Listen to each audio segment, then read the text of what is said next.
If you have an intention, you take a pencil, you write it down, you're actually doing something physical, tactile, then you read it silently, then you read it aloud, then you visualize that, and you do that over and over and over again.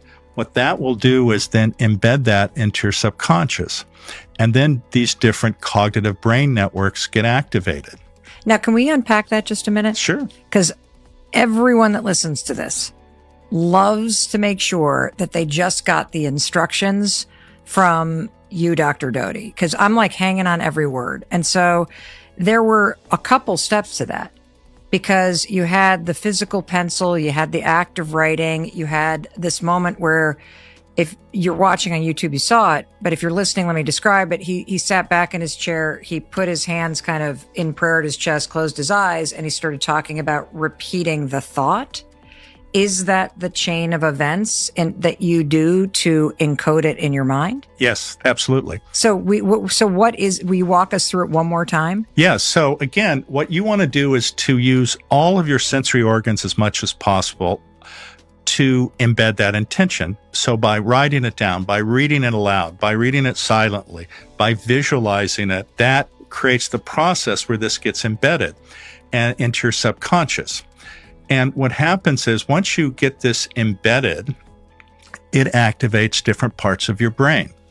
And without getting too technical, I'll just mention 4 of them. One is something called the default mode network. This is what happens when your mind wanders or you're daydreaming. And it's self-referential because it's internally focused, but it's where you create the narrative of who you are or what you want. So if you have negative self-talk, if you ruminate, if you are like, I'm never good enough, nothing works out for me, things like that don't happen to a person like me, I can never get it right. That is the default mode network. Absolutely. And that gets really activated and results in rumination for some people. Can I ask you another question?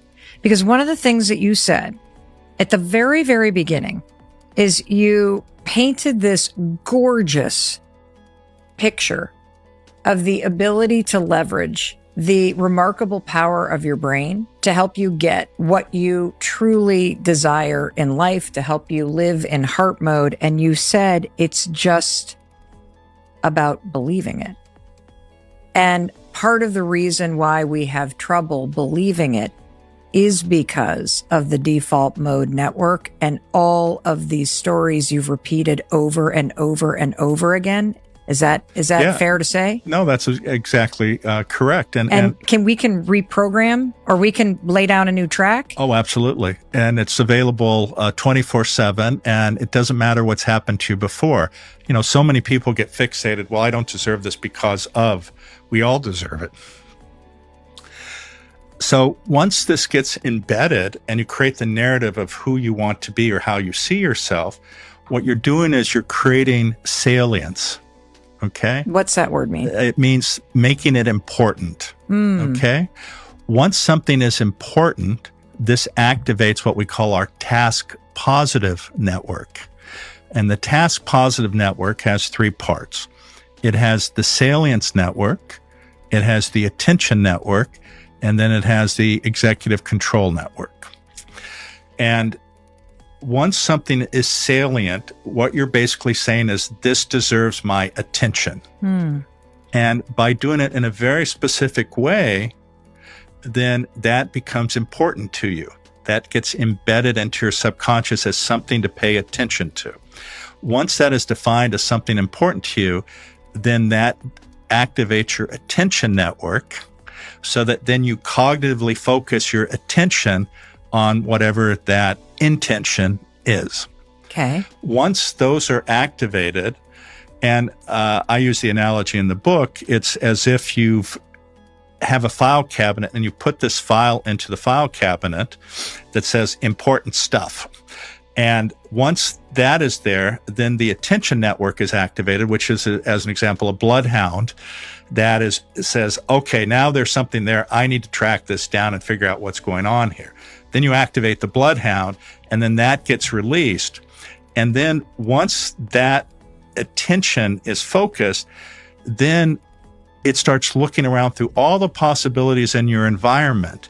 And as soon as it identifies one, then your executive control network is activated, which in some ways is the thing that chases down what is in your subconscious. This is how it works. There is no magic here. This is fundamentally basic neuroscience, and it's something that we all have the ability to master by just doing these techniques whereby you are able to embed your intention, you do it over and over. And it's not as if one and done. And what I mean by that is some people wake up, and this is like a New Year's resolution. I'm going to do this January 1st. And then January 1st comes and you already fail the first day. You have to not have excessive expectations at first. What I mean by that is these are based on habit. What happens with habit? You start small. You don't sit there and say, I'm going to lose 100 pounds in the next month. You say, I'm going to try to modify my diet where I'm not drinking sodas. That's the first little one. And each of these little wins strengthens you to actually then do the big thing ultimately. So you don't start by running a marathon on day one. You start by getting up out of bed and walking around the block.